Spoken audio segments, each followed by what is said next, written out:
In a modest suburban home in Ohio, a 28-year-old graphic designer was about to face the reckoning she'd been avoiding for 3 years. What started as a birthday dinner took a shocking turn when she came face to face with the family she'd left behind.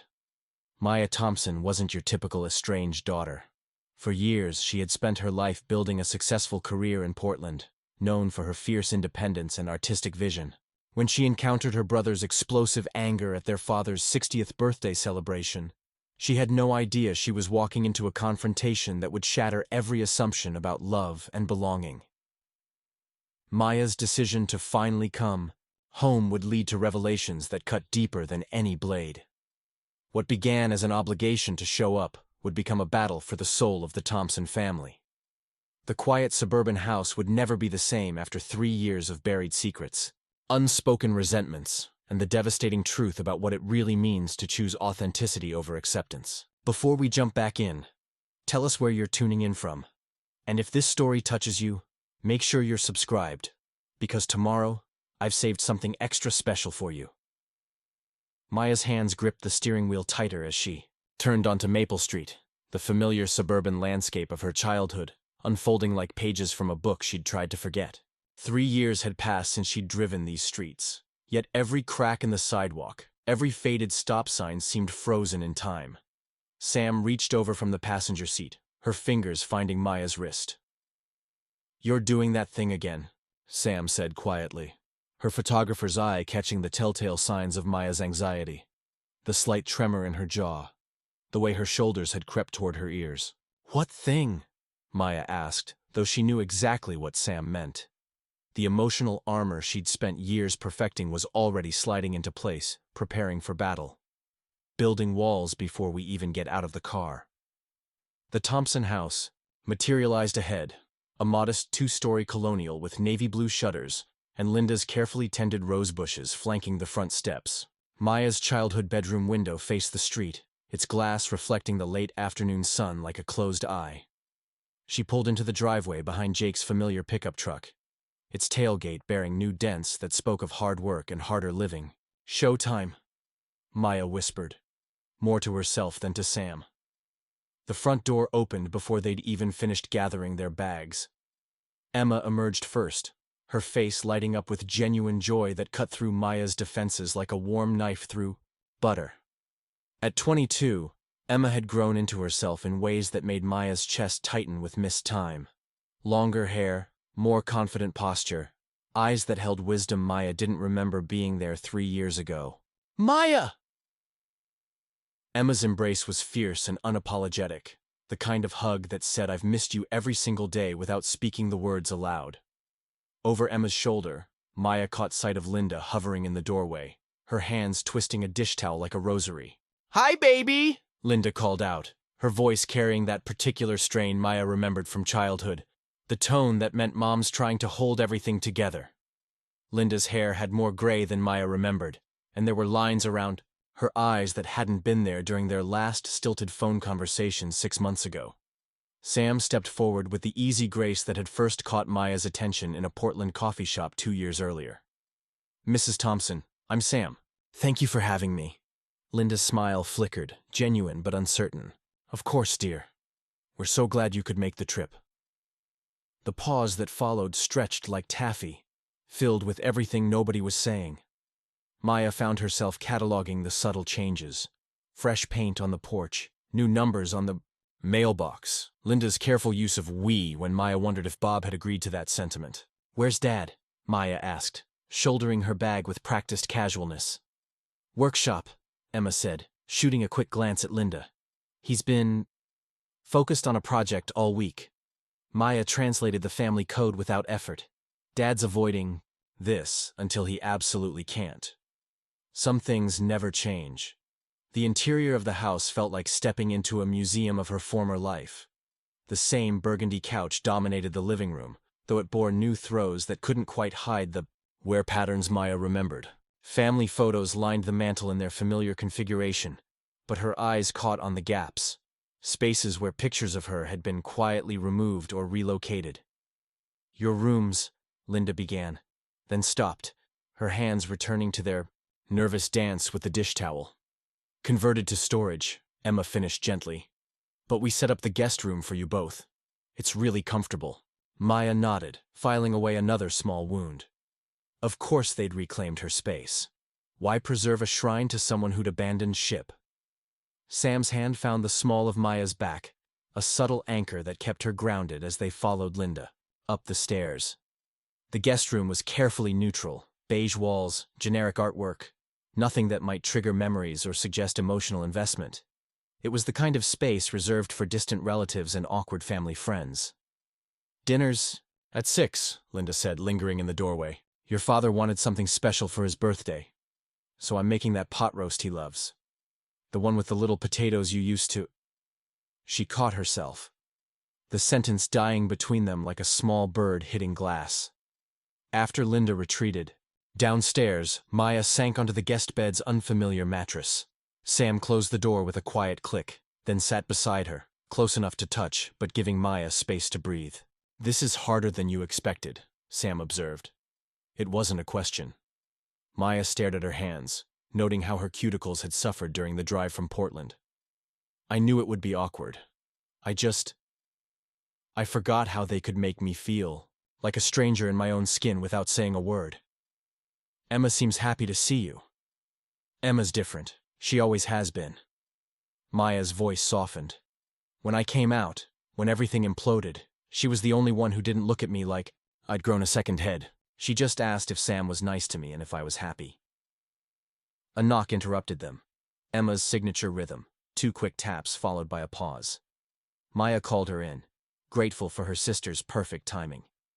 Emma slipped inside, closing the doctor behind her with the practiced stealth of someone who'd learned to navigate family minefields. So, she said, perching on the room's single chair, how much do you want to know before dinner?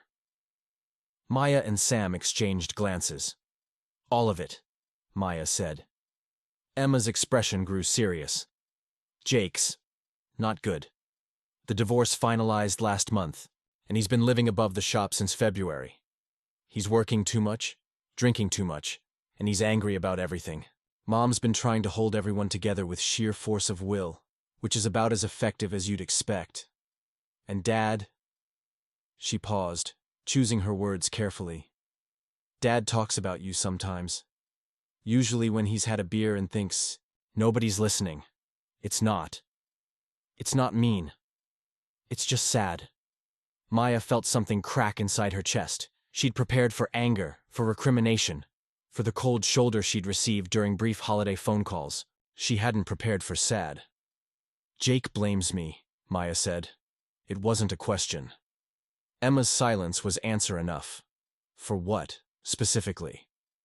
For leaving when things got hard, for not being here when Mom had her scare 2 years ago, for not helping with the business when it was struggling, for being the reason he felt trapped into staying. Emma's voice remained steady, but Maya caught the slight tremor that betrayed her own pain. It's not fair, but fair doesn't really matter when someone's hurting. Sam leaned forward slightly. What kind of scare? Breast cancer, Emma said, quietly. False alarm, thank God, but it was touch and go for a few weeks. Maya didn't know because... She gestured helplessly. Because I'd stopped calling regularly. Because I was so tired of walking on eggshells that I chose the coward's path of gradual withdrawal. I should have been here, Maya whispered. You couldn't have known, Emma said firmly. And that's exactly the kind of guilt spiral that's been poisoning this family for 3 years. Everyone's sorry about something.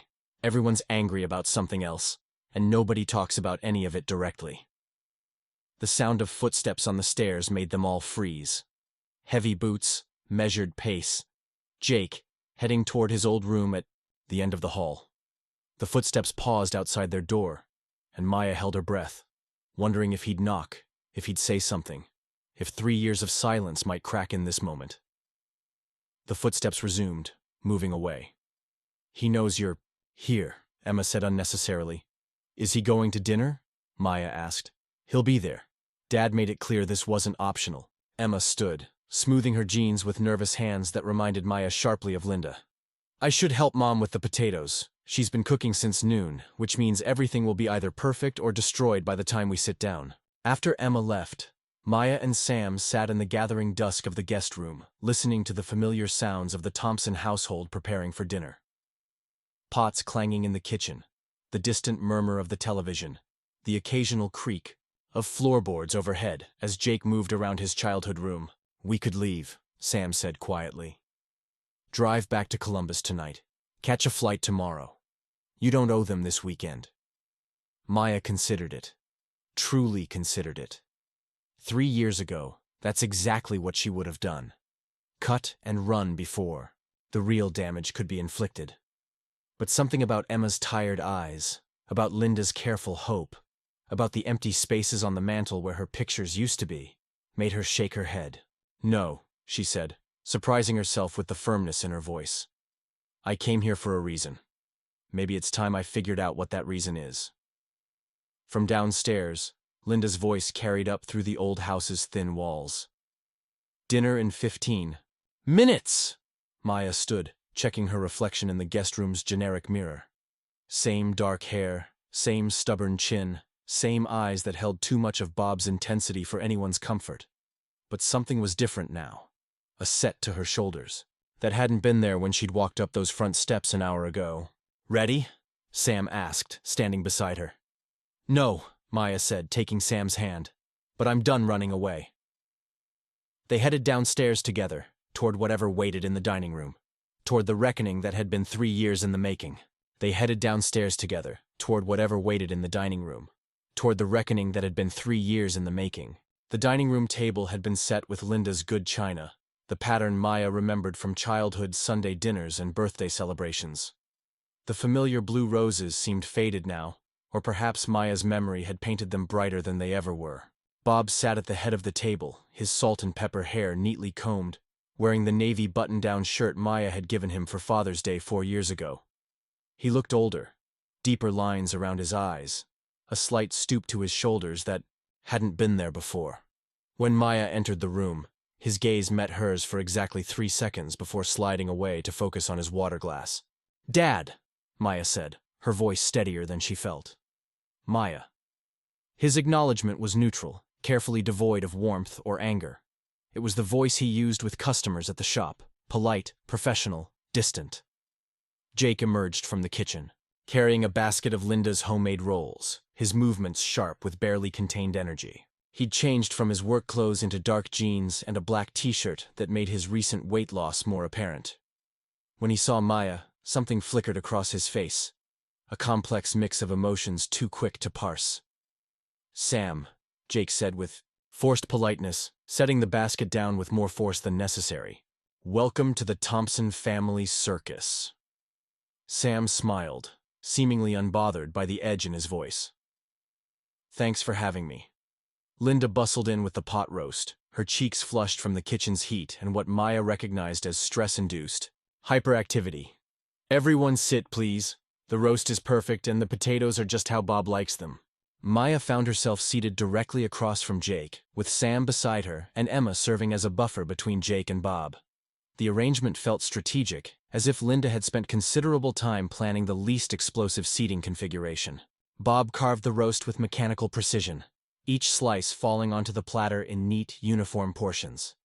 The silence stretched until Linda's nervous chatter filled the void. "Maya, you look wonderful. Doesn't she look wonderful, Bob? And Sam, I love your earrings. Are those vintage? I have an eye for vintage jewelry. Emma's always telling me I should watch those antique shows on television." Jake poured wine with increasingly liberal servings for himself, his jaw tight, as he listened to Linda's monologue.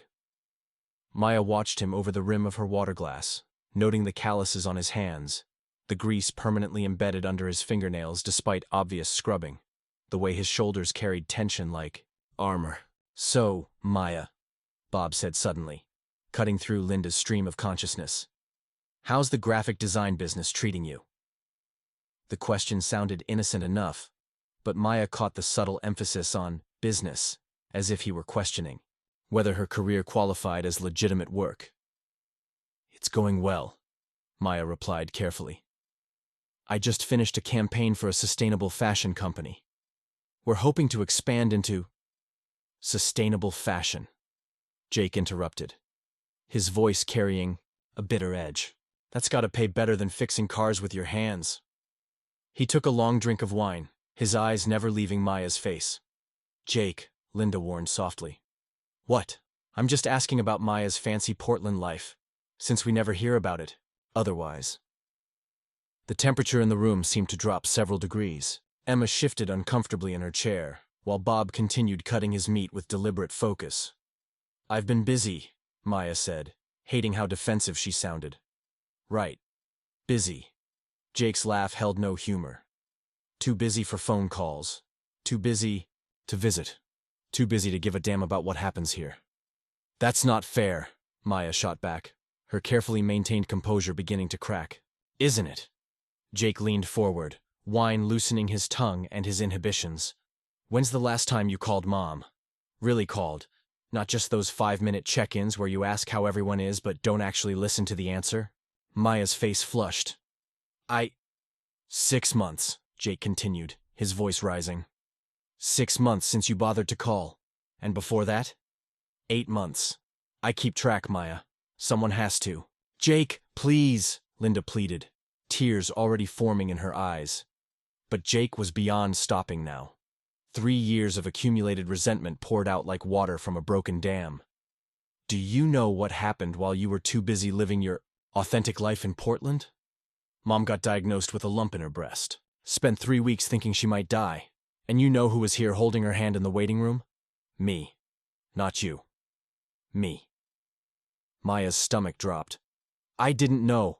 Of course you didn't know. Because you stopped caring about this family the minute you decided we weren't good enough for you anymore. That's not true, Maya said, but her voice was barely a whisper. Isn't it? Jake stood up abruptly, his chair scraping against the hardwood floor. You couldn't wait to get out of here. To get away from your embarrassing, small-minded family with our blue-collar jobs and our traditional values. You found yourself a girlfriend and a cool city and a progressive career. And suddenly we became the people you used to know. Sam's hand found Maya's under the table, squeezing gently. You're out of line, Sam said, her voice calm but firm. Jake turned his attention to Sam, his expression hardening further. And you don't even know us. But I bet Maya's told you all about her backward family. How she had to escape our narrow-minded expectations to become who she really was. Jake, that's enough, Bob said quietly. But there was no force behind the words. No, Dad, it's not enough, Jake snapped. We've been tiptoeing around this for 3 years, pretending Maya's just busy, pretending she still cares about this family. But look around this table. Look at Mom crying into her pot roast. Look at you staring at your plate like it holds the answers to life's mysteries. Look at Emma trying to hold everyone together because that's what she's been doing since Maya decided to abandon ship. Maya stood up so quickly her chair nearly toppled. I didn't abandon anyone. Really? Jake's voice was dangerously quiet now. Then where were you when the shop almost went under last year? Where were you when Mom was scared out of her mind about cancer? Where were you when my marriage fell apart because I was working 80-hour weeks trying to keep everything together? I didn't know. Because you didn't ask, Jake exploded. You called on Christmas and birthdays and acted like that was enough.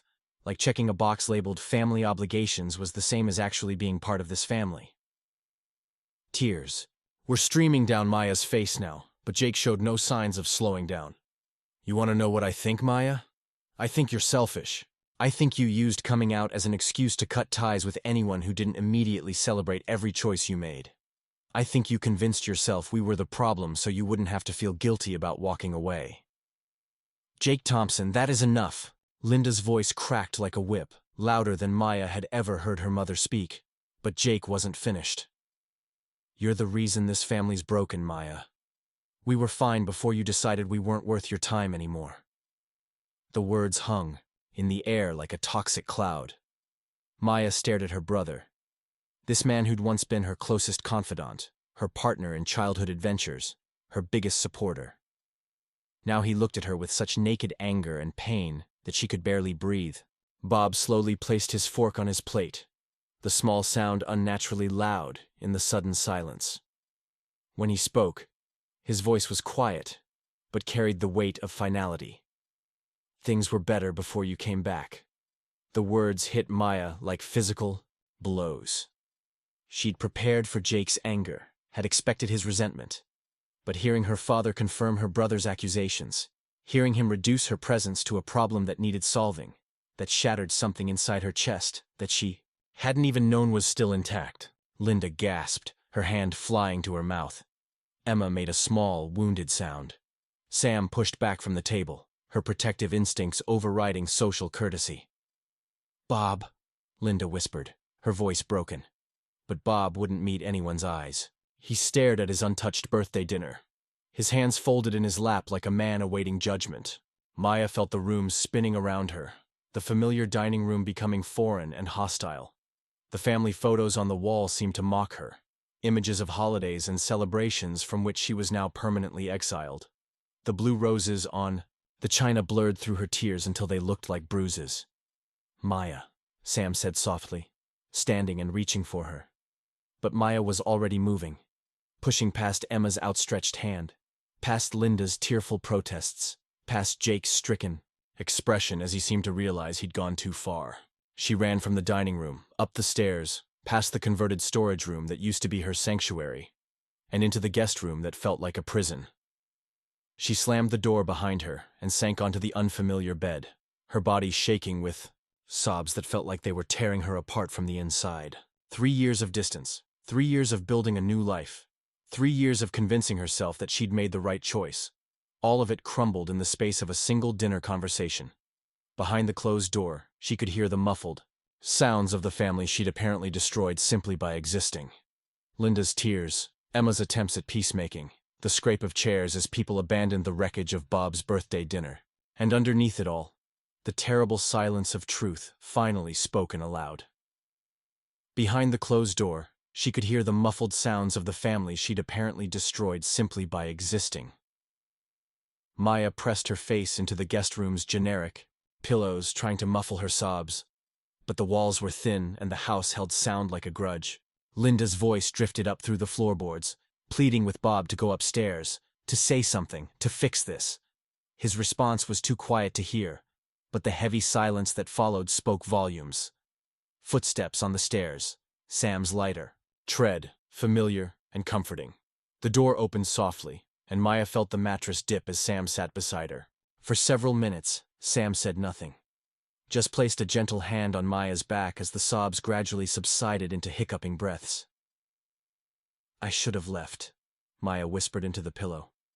"I should have listened to you and left before dinner." "No," Sam said firmly. "You shouldn't have. This needed to happen." Maya rolled over, her eyes red and swollen. "Did you hear what he said? What Dad said?" "I heard." Sam's jaw was tight with suppressed anger. "I also heard 30 years of family dysfunction exploding in one conversation. That wasn't about you, Maya. That was about all of them." "How can you say that? Jake was right about everything. Did stop calling. I did miss everything important. I've been selfish. Stop." Sam's voice cut through Maya's spiral of self-recrimination. "Yes, you pulled back. Yes, you missed some things. But that doesn't make you responsible for their inability to communicate or Jake's failed marriage or your father's emotional constipation." Maya sat up, wiping her nose with the back of her hand. Through the thin walls, she could hear Jake's voice in the kitchen, though she couldn't make out the words. The tone was different now, less explosive, more defeated.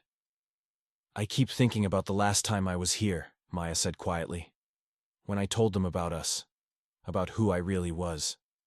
Sam had heard pieces of this story before, but never the full truth. Maya had always edited it, softened the edges to make it bearable in retelling. "Dad didn't say anything for 10 minutes, Maya continued, staring at her hands. "Just sat in his chair, staring at the wall. And when he finally spoke, he asked if I was sure. As if being bisexual was something I might change my mind about, like a college major or a hairstyle." The memory felt fresh despite the years that had passed. Maya could still see Bob's face, the way he'd looked at her as if she'd become a stranger in front of his eyes. Mom cried. Not angry crying, just sad, like I'd told her someone had died. And Jake. Maya's voice caught. Jake said he'd known something was different about me, but he'd hoped I'd figure it out without having to tell everyone else. "Jesus," Sam muttered. I tried to explain that I was still me, that nothing fundamental had changed. But they kept asking questions that felt like accusations. Was it something they'd done wrong? Was I doing this to hurt them? Did I really need to tell other people? Or could I just keep it private? Sam's hand found Maya's, their fingers intertwining. So you left. Not right away. I tried to stick it out for a few more months, but every conversation felt like walking through a minefield.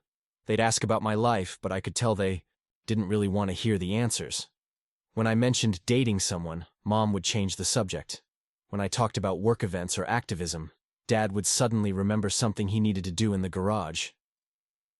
Maya pulled her knees to her chest, making herself smaller. They loved me, but they didn't want to know me, and I couldn't figure out how to live with that kind of conditional acceptance. So you stopped trying, Sam said gently. I got busy, really busy. And the calls got shorter, and the visits got rarer. And eventually, it was easier to build a life that didn't include them rather than keep fighting for space in theirs. Downstairs, the sound of dishes being cleared echoed through the house. Linda's footsteps moved between the kitchen and dining room in a rhythm Maya remembered from childhood. The post-dinner cleanup that had always been Mom's responsibility, even when she'd done most of the cooking too. I should help her, Maya said, starting to stand. You should stay right here, Sam said firmly. Let them process what just happened. You running downstairs to help with dishes isn't going to fix 30 years of family dysfunction. A soft knock interrupted them. Emma's signature rhythm again. She entered without waiting for permission, her face pale but determined. She'd changed out of her dinner clothes into an oversized Ohio State sweatshirt that made her look younger than her 22 years. How are you holding up? Emma asked, settling cross-legged on the floor like she was 12 years old again. I've been better, Maya said with a weak attempt at humor. Emma nodded seriously. Jake's in the garage, drinking beer and throwing wrenches at the wall. Dad's in his chair, staring at SportsCenter like it holds the secrets of the universe. Mom's stress cleaning the kitchen and crying into the dish soap. And you're taking care of everyone else, as usual, Maya observed. Someone has to. Emma shrugged, but Maya caught the weariness behind the gesture. I've been the family translator for 3 years now. Jake tells me things he can't say to Mom and Dad. Mom confides her worries about everyone. Dad. Well, Dad doesn't really talk to anyone, but he listens when I ramble about school. Sam leaned forward. That's a lot of responsibility for someone your age. I'm used to it, Emma said, but her voice carried a note of exhaustion that made Maya's chest ache. When Maya left, someone had to fill the role of family mediator. I was the obvious choice. Preparing and narrating this story took us a lot of time, so if you are enjoying it, subscribe to our channel. It means a lot to us. Now back to the story. Maya felt another wave of guilt crash over her. She'd been so focused on escaping the family's expectations that she'd never considered what her absence might cost Emma. I'm sorry, Maya whispered. I didn't know. Of course you didn't know, Emma said, not unkindly. Because nobody talks about anything real in this family. We just passive-aggressively dance around our feelings until someone explodes. Like tonight, Sam observed. Like tonight, Emma agreed. Though honestly, I'm surprised it took this long. Jake's been carrying around that anger for 3 years. It was like watching a pressure cooker with a broken valve. Maya hugged her knees tighter. He wasn't wrong, though. About me pulling away. About me not being here when you all needed me. Emma was quiet for a long moment, considering her words carefully. You want to know what I think? I think everyone in this family has been hurting for years, and instead of dealing with it, we've all been looking for someone to blame. You left, so you became the convenient target. But I did leave. Yeah, you left. But why did you leave? Because you felt rejected and unwelcome here. Because every conversation felt like a judgment on who you were becoming. Because loving this family was starting to feel like suffocating. Sam squeezed Maya's hand. Your sister's wise. She always was, Maya said, looking at Emma with new appreciation. When did you get so good at seeing through everyone's bullshit? Social work major, Emma said with a slight smile. Also, someone had to learn how to communicate in this family, and it clearly wasn't going to be anyone else. The sound of the garage door opening carried through the house, followed by Jake's heavy footsteps on the kitchen linoleum. Maya could hear Linda's voice, soft and urgent, and Jake's responses, too quiet to understand, but edged with exhaustion rather than anger. "He feels terrible," Emma said, noting Maya's attention to the sounds below. "Not about what he said. He still believes all of that. But about how he said it. About ruining Dad's birthday dinner. About making Mom cry." "Good," Sam said bluntly. "He should feel terrible." Emma studied Sam with curious eyes. "You're not what I expected." "What did you expect?" "Someone who'd try to convince Maya that her family isn't worth the effort. Someone who'd encourage her to cut ties completely and never look back." Sam was quiet for a moment. 3 years ago, that probably would have been my advice. But I've watched Maya carry this guilt around like a stone in her chest. She talks about you all more than she realizes.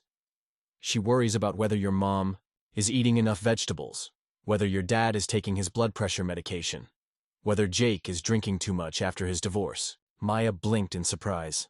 "I do?" "All the time," Sam confirmed. "You follow the local news website for this town. You know Emma's class schedule better than some of her professors probably do.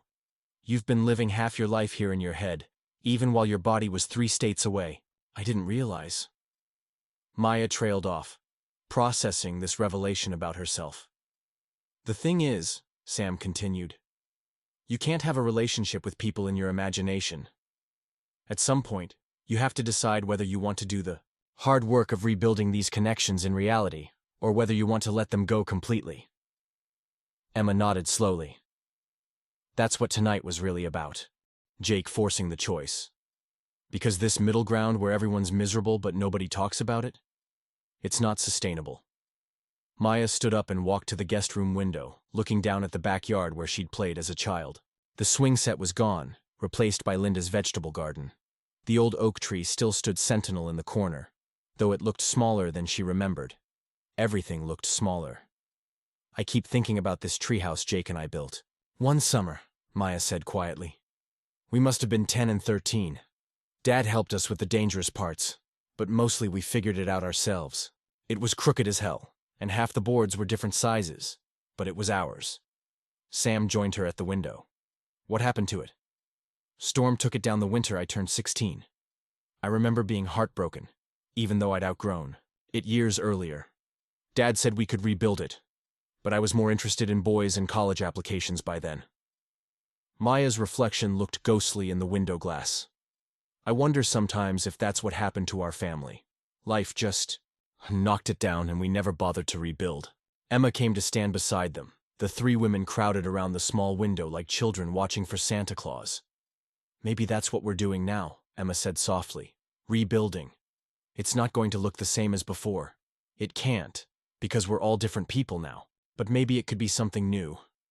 Something that actually fits who we all are now, instead of who we used to be." Maya felt something shift inside her chest, a loosening of the tight knot of guilt and fear she'd been carrying.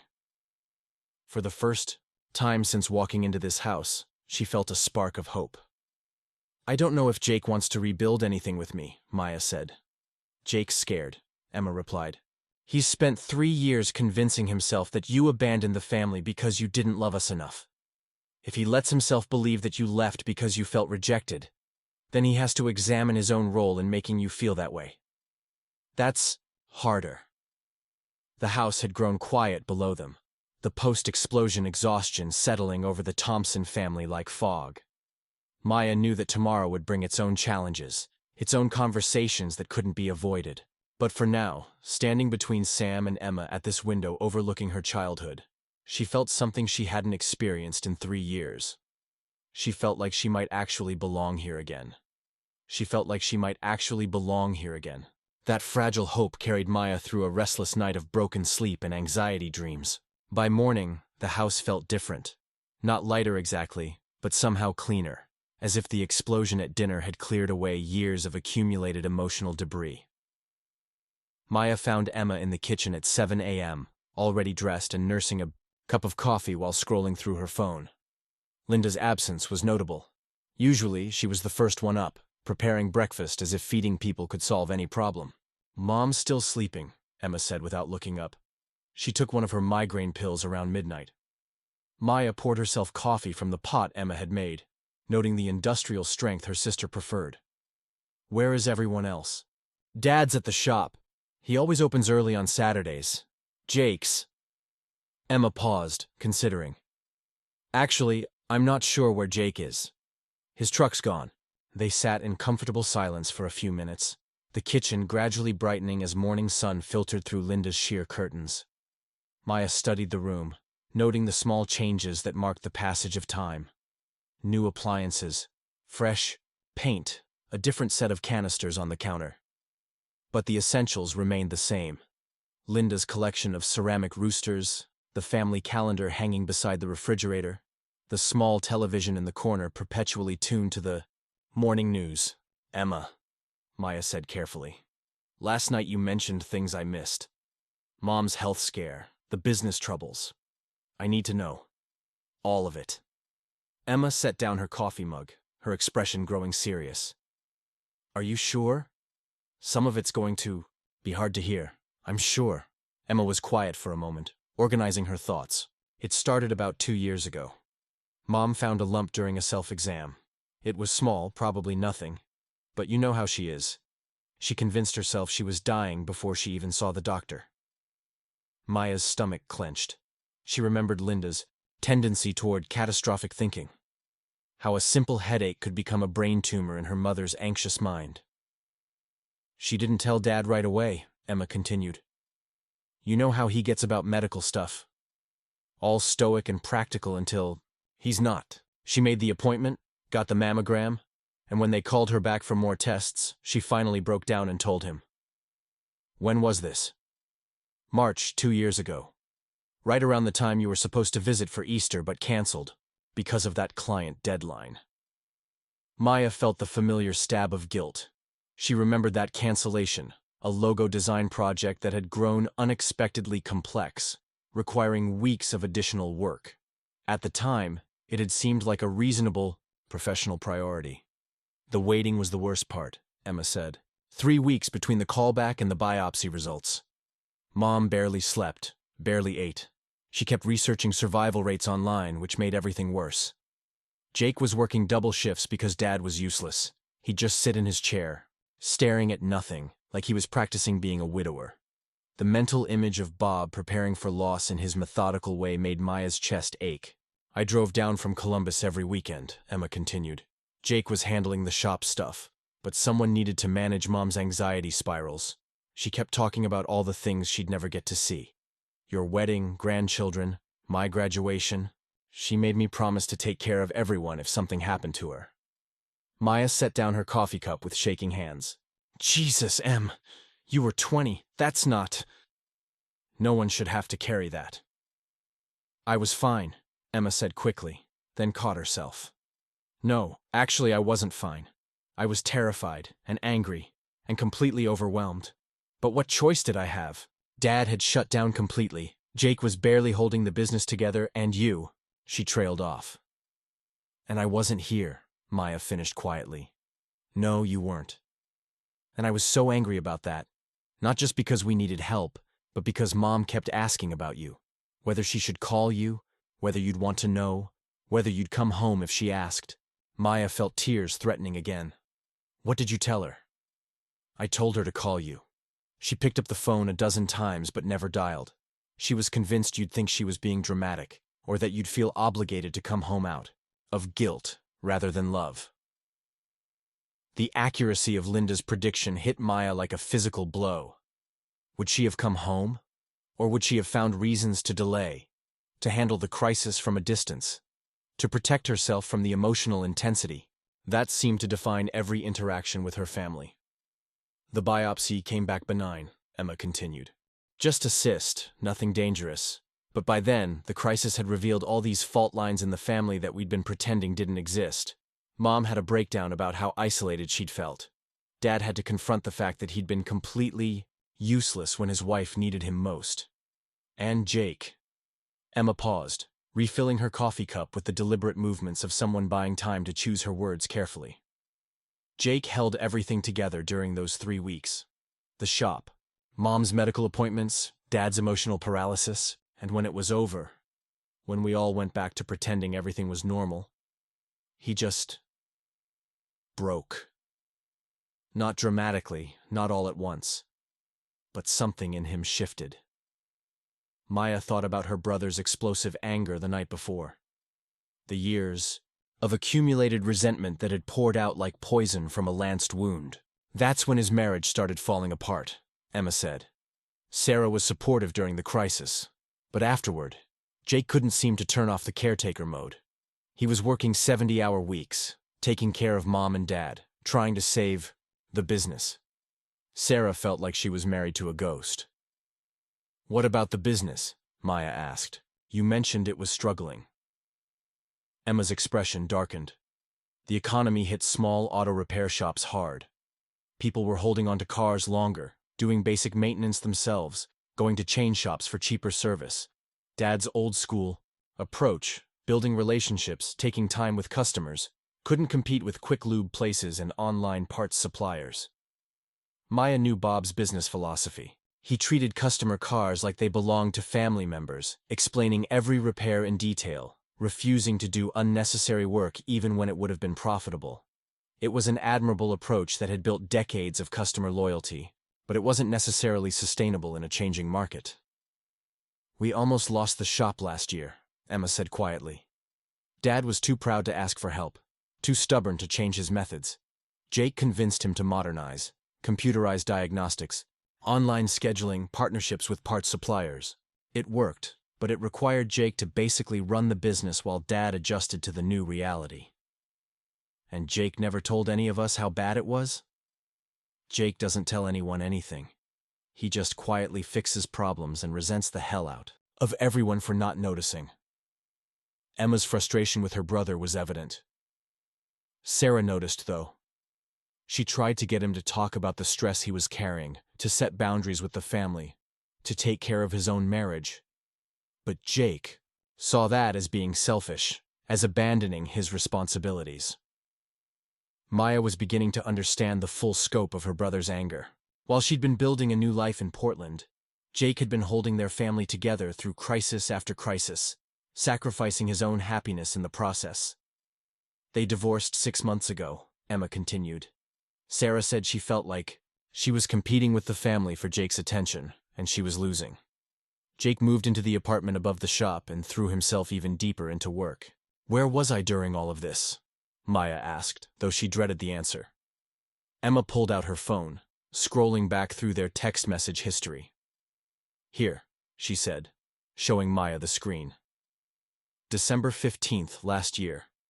I texted you that Jake and Sarah were having problems." Maya read her own response. "I'm sorry to hear that. Relationships are hard. Let me know if there's anything I can do." "Anything I can do," Maya repeated, cringing at the hollow meaninglessness of the offer. "And here," Emma continued, scrolling further. "February 3rd, when they officially separated. I called you." Maya remembered the conversation vaguely. She'd been in the middle of a project deadline, distracted and impatient. Emma had mentioned Jake's situation, but Maya had treated it like a news update rather than a family crisis requiring her attention. "I told you Jake was struggling," Emma said. "That he was drinking too much, working too much, isolating himself. You said you'd call him. Did I?" 3 weeks later. "A 5-minute conversation where you asked if he was doing okay and he said fine, and you both pretended that was sufficient." Maya stared at the text messages, seeing the pattern of her own emotional distance laid out in digital evidence. Short responses, surface-level engagement, offers of help that required no actual commitment or sacrifice. "I'm a terrible sister," Maya said quietly. "No," Emma said firmly. "You're a sister who is protecting herself. But protection and connection can't coexist indefinitely. At some point, you have to choose." Maya heard footsteps on the stairs. Sam's, lighter tread, followed by the heavier sound of Linda's slippers.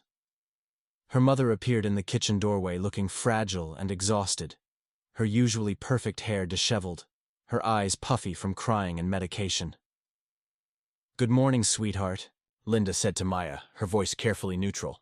How are you feeling, Mom? Better, Linda lied, moving slowly toward the coffee pot. I'm sorry about last night. That wasn't the birthday celebration your father deserved. Emma shot Maya a meaningful look. Even now, in the aftermath of the family's most honest conversation, in years, Linda was defaulting to her peacekeeper role, apologizing for conflicts she hadn't caused. Mom, Maya said carefully, Emma was telling me about your health scare, about the business troubles, about everything I missed. Linda's hand froze on the coffee pot handle. When she turned around, her expression was guarded, defensive. Emma shouldn't have bothered you with old news, Linda said. Everything worked out fine. Did it? Maya asked. Because from what I'm hearing, you all went through hell while I was off living my life in Portland. That's not... Linda started, then stopped. She poured her coffee with shaking hands, the silence stretching uncomfortably. I should have been here, Maya said. I should have known about the cancer scare, about the business, about Jake's marriage falling apart. I should have been part of this family instead of observing it from a distance. Linda's careful composure cracked. Tears spilled over as she set down her coffee cup and sank into a chair across from Maya. I wanted to call you, Linda whispered. When I found the lump, when we were waiting for the results. I picked up the phone so many times, but every time we talked, you sounded so distant, so busy, so happy with your new life. I didn't want to drag you back into our problems. I'm your daughter, Maya said, tears flowing freely now. Your problems are my problems. Your family is my family. I'm sorry I made you feel like that wasn't true. Sam appeared in the doorway, dressed but moving quietly, obviously assessing the emotional temperature of the room. Linda noticed her and attempted to compose herself, falling back into hostess mode despite her tears. Sam, I'm sorry you're seeing us at our worst, Linda said, dabbing at her eyes with a paper towel. Actually, Sam said, settling into the remaining chair, I think I'm seeing you at your most honest. That's not the worst thing. Maya reached across the table and took her mother's hands, noting the new lines, the age spots that hadn't been there during her last visit. When had Linda gotten older? When had Maya stopped paying attention to the passage of time in her family's lives? I want to know everything, Maya said. All of it. The good stuff I missed, the bad stuff, the boring, everyday stuff. I want to stop being a tourist in my own family's life. Linda squeezed Maya's hands, hope flickering in her eyes for the first time since Maya had arrived. It's going to take a while, Linda warned. 3 years is a lot of catching up. Then we'd better get started, Maya said. But first I need to talk to Jake. Really talk to him, not the polite small talk we've been doing. Where would I find him on a Saturday morning when he's avoiding the family? Emma and Linda exchanged glances. The old quarry, they said in unison. Maya borrowed Emma's car keys and made the familiar drive through town and out into the countryside. The quarry sat at the end of a gravel road that wound through stands of oak and maple, their late spring leaves creating a canopy that filtered the morning sunlight into dancing patterns. She'd made this drive countless times as a teenager, usually to find Jake when family tensions reached their breaking point. Jake's truck was parked in the small clearing beside the quarry's edge, and Maya could see him sitting on the old concrete barrier that separated the parking area from the 40-foot drop to the water below. His shoulders were hunched against the morning chill, a beer bottle dangling from his fingers despite the early hour. Maya parked beside his truck and sat for a moment, gathering her courage. Through the windshield, she could see the place where they'd spent countless summer afternoons as kids, swimming in the deep, cold water, jumping from the rope swing that some long-ago teenagers had hung from the sturdy oak, competing to see who could skip stones the farthest across the surface. She got out of the car, her footsteps crunching on the gravel. Jake didn't turn around, though she knew he'd heard her approach. Figured you'd show up eventually, he said, his voice hoarse from the night before. Emma said I'd find you here. Maya settled onto the concrete barrier beside him, maintaining careful distance. Same as always. Same as always, Jake agreed bitterly. Maya comes looking for me when I've fucked something up beyond repair. They sat in silence for several minutes, watching the water below. The quarry was beautiful in the morning light. Clear blue water surrounded by limestone walls that showed the geological history of their corner of Ohio, in layers of sediment and time. It was also dangerous, which had always been part of its appeal. The depths were unmarked, the bottom invisible from above. "I'm sorry," Maya said finally. Jake took a long drink from his beer bottle. "For what? Being right? Everything you said last night was true." "No, it wasn't." Maya turned to face him fully. "Some of it was true. I did pull away. I did miss important things, but you were wrong about why." "Was I?" Jake's voice carried the same bitter edge from the night before. But underneath it, Maya heard exhaustion. "You said I left because I thought I was better than this family. That I was embarrassed by you all." Maya took a deep breath. "I left because I thought you were embarrassed by me." Jake finally looked at her, confusion flickering across his features. "When I came out," Maya continued, "the reaction wasn't exactly enthusiastic. Dad couldn't look at me for weeks. Mom kept asking if I was sure, like being bisexual was a phase I might grow out of. And you." "I was supportive," Jake protested. "You were tolerant," Maya corrected. "There's a difference. You said you'd always known something was different about me, but you hoped I'd figure it out without having to tell everyone else." "That's not support, Jake. That's resignation." Jake stared out over the water, processing her words. "I didn't mean it that way. I know you didn't, but that's how it felt. Like my identity was something to be managed. Something to be kept quiet, so it wouldn't disrupt family peace." Maya's voice grew stronger as she spoke truth she'd never articulated before. "Every time I tried to share something real about my life, the conversation would pivot. When I mentioned dating, suddenly we were talking about the weather. When I talked about pride events or activism, eyes would glaze over. You all loved me, but you didn't want to know me." Jake was quiet for a long moment. When he spoke, his voice was smaller than before.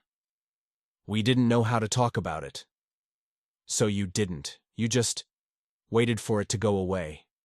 And when it didn't, when I kept being gay and kept dating women, and kept living my authentic life, I became this problem that needed to be managed rather than a person who needed to be loved."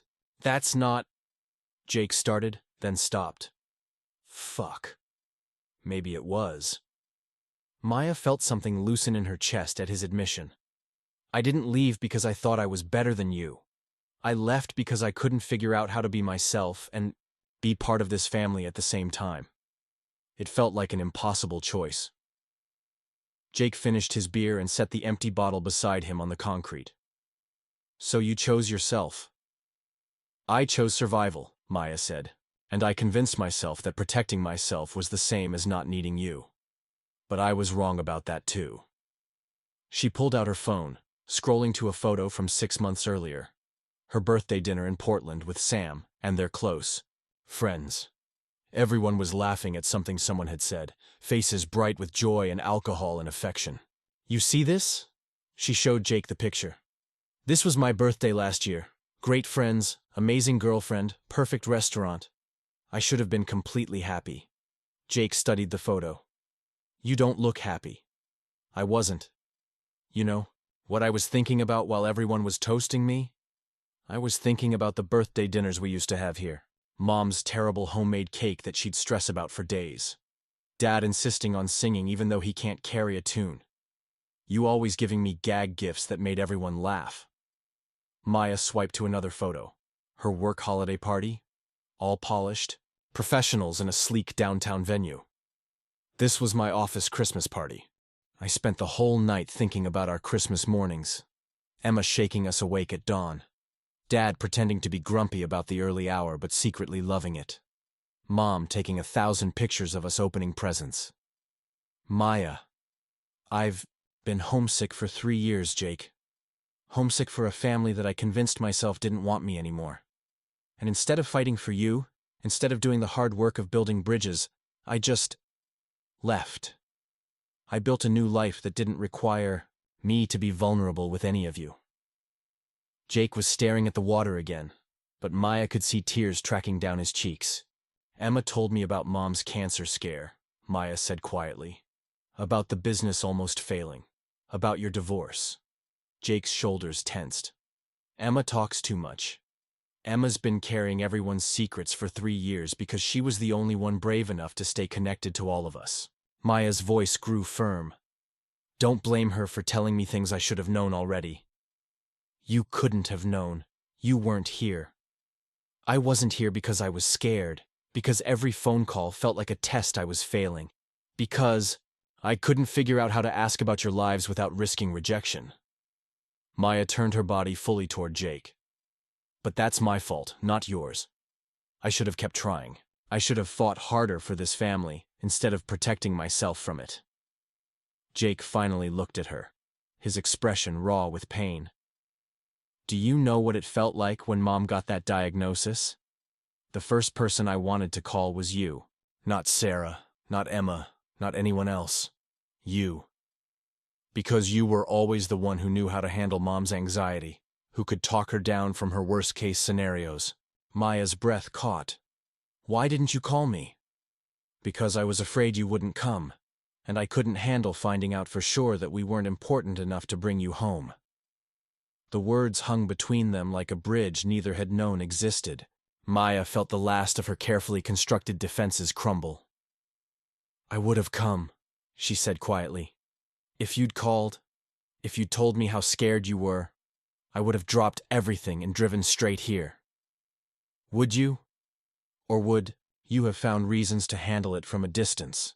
Client deadlines, work commitments, all the important Portland life stuff that always seemed to take priority. Maya opened her mouth to protest, then closed it. Jake's question cut too close to the truth. Would she have come? Or would her fear of emotional intensity, her need to protect herself from family drama, have won out over love? I don't know, she admitted finally, and that terrifies me. Jake nodded slowly. That's why I didn't call. Because I knew you didn't know either. They sat in silence again, the weight of 3 years of missed connections settling between them. A fish jumped in the quarry below, sending concentric circles rippling across the surface. I held everything together, Jake said eventually. Mom's medical stuff, Dad's business problems, my own marriage falling apart. I held it all together because that's what I do. That's what I've always done. Since we were kids, Maya agreed. You were always the responsible one. The one who cleaned up messes, who took care of everyone else. And you were the one who got to leave, Jake said, but there was less venom in it now. The one who got to pursue dreams and build a life that made you happy. Do you know how much I envied that? Maya blinked in surprise. You envied me?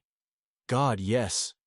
You had the courage to disappoint them, to choose yourself over their expectations. I never could do that. Jake, you didn't disappoint anyone. You're the golden child. The one who stayed, who helped with the business, who took care of everyone.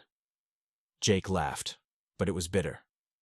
The golden child who got divorced before 30, whose wife left him because he was married to his family instead of her, who drinks alone in quarries on Saturday mornings because he can't figure out how to want anything for himself. Maya saw her brother clearly for perhaps the first time, not as her antagonist or the family's success story, but as someone just as trapped by expectations as she had been, just responding differently. What do you want, Jake? She asked. If you could have anything, be anything, what would you choose? Jake was quiet for so long that Maya thought he wouldn't answer. When he finally spoke, his voice was barely above a whisper. I want to paint again. Maya felt her heart skip. You still paint? I haven't for 2 years, but I think about it constantly. I have canvases hidden in the shop's storage room, brushes I've never used, colors I bought but was too afraid to open. What are you afraid of? That I'm not good enough, that it's too late, that wanting something just for myself makes me selfish. Jake's voice cracked, that if I stop being the responsible one for 5 minutes, everything will fall apart. Maya reached out tentatively, placing her hand over his on the concrete barrier. He didn't pull away. You know what I think? She said. I think we both got trapped by the roles this family assigned us.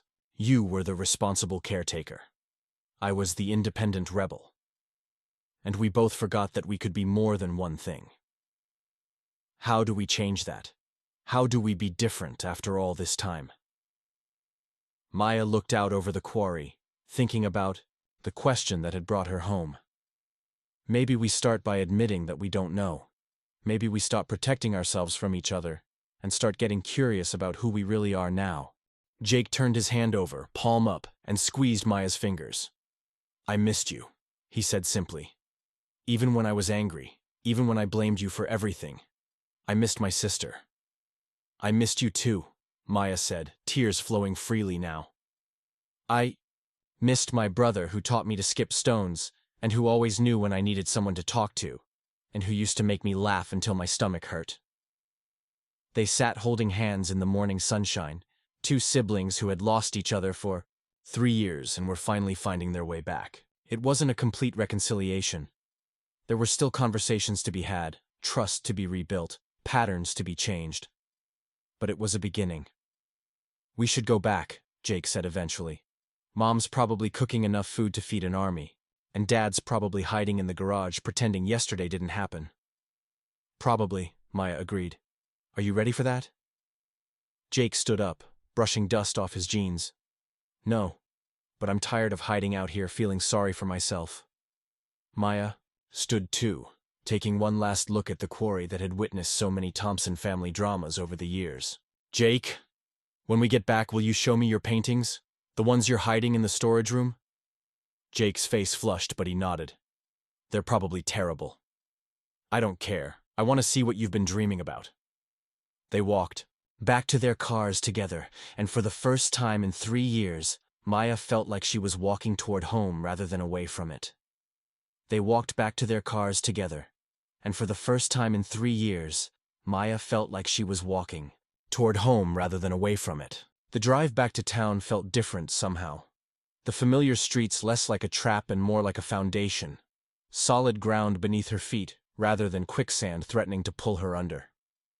Jake had gone straight to the auto shop, claiming he needed to catch up on paperwork, but Maya suspected he needed time to process their conversation before facing the rest of the family. She understood the impulse. Her own emotions felt raw and exposed, like nerve endings after dental work. She found Bob exactly where she expected, in the shop's main bay, methodically organizing tools that were already perfectly organized. It was his meditation, this ritual of ordering and reordering, creating symmetry in the mechanical chaos of automotive repair. Maya stood in the doorway for a moment, watching him work. He looked older than she remembered, more fragile somehow despite his still powerful frame. His hair had gone completely gray at the temples, and there were new lines around his eyes that spoke of worry and sleepless nights. When he finally noticed her presence, he straightened slowly, setting down the wrench he'd been polishing with unnecessary attention. Maya. His voice was carefully neutral, the same tone he'd used the night before. Dad. She stepped into the shop, breathing in the familiar smell of motor oil and metal polish, WD-40 and honest sweat. Can we talk? Bob glanced toward the office where Jake usually worked, then back at Maya. Your brother's not here. I know. I just came from the quarry. Something flickered across Bob's face. Recognition, perhaps even relief. He'd been sending Jake to the quarry to cool off since the boy was 12 years old. It was their system, their unspoken agreement about how to handle Thompson family explosions. How is he? Bob asked. Hurt, angry, honest for the first time in years. Maya moved closer, running her fingers along the edge of the workbench where Bob had taught her to change oil and check tire pressure, back when she was young enough to think her father knew everything about everything. We talked. Really talked. Bob nodded, returning his attention to the tools. That's good. You kids should talk. We talked about you too. Bob's hands stilled on the wrench. I see. Maya hoisted herself onto the workbench, settling into the position she'd occupied countless times as a child, when Bob would explain the mysteries of engines and transmissions. He'd been a good teacher then. Patient, encouraging, proud of her questions and her quick understanding of mechanical principles. Do you remember teaching me to change spark plugs? She asked. Course I do. You were 10. Climbed right up on that engine like you'd been born to it. You said I had good hands for mechanical work, that I could feel when something was right or wrong just by touch. Bob finally looked at her directly. You did, Do. You've got intuitive understanding of how things fit together. Then why did you want me to be a lawyer? The question hung in the air between them, simple and complex at the same time. Bob set down the wrench and leaned against the opposite side of the workbench, creating distance even as he engaged with her question. Lawyers make good money, he said finally. They have security, respect. They don't come home with grease under their fingernails and worry about whether they'll have enough customers next month to pay the bills. But I was good with my hands. You said so yourself. Being good at something and building a life around it are different things, Bob said, his voice taking on the instructional tone Maya remembered from childhood. This business nearly killed me twice. Once when the economy tanked in '08, again last year when everyone started going to chain shops. I didn't want that uncertainty for you. Maya studied her father's face, seeing the fear underneath his practical concerns. You wanted something better for me. I wanted something safer. Bob's admission came out quietly, almost reluctantly. Your grandfather worked himself to death in a steel mill. I built this business so my kids wouldn't have to break their backs for a living. When you showed interest in art, in design, I thought, office job, clean work, steady paycheck. But not this, Maya gestured around the shop. Not continuing what you built. Bob was quiet for a long moment, considering his words. I wanted you to have choices I never had. College education, professional career, respect in the community. I wanted people to look at you and see success. Not just another Thompson fixing cars. The pain in his voice surprised Maya.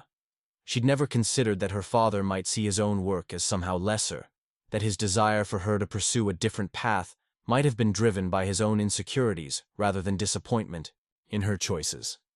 Dad, she said carefully, you know there's nothing wrong with fixing cars, right? Nothing shameful about working with your hands, building a business, serving your community? I know that, Bob said quickly, but his defensive tone suggested otherwise. Do you?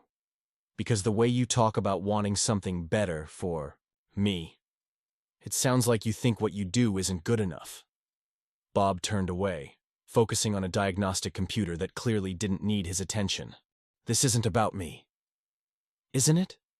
Maya slid off the workbench, moving closer to her father. You built something incredible here. You've been serving this community for 30 years, employing people, fixing problems, building relationships.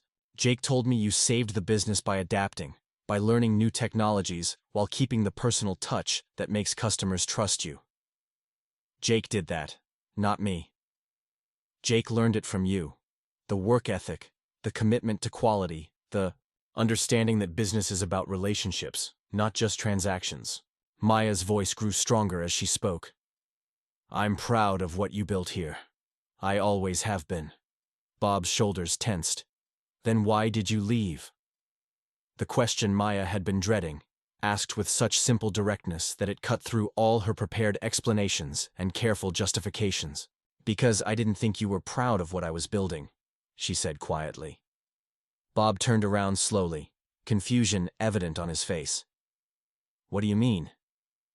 When I came out, when I told you about Sam, about my life in Portland, you looked at me like I'd become someone you didn't recognize, someone you didn't particularly like. That's not...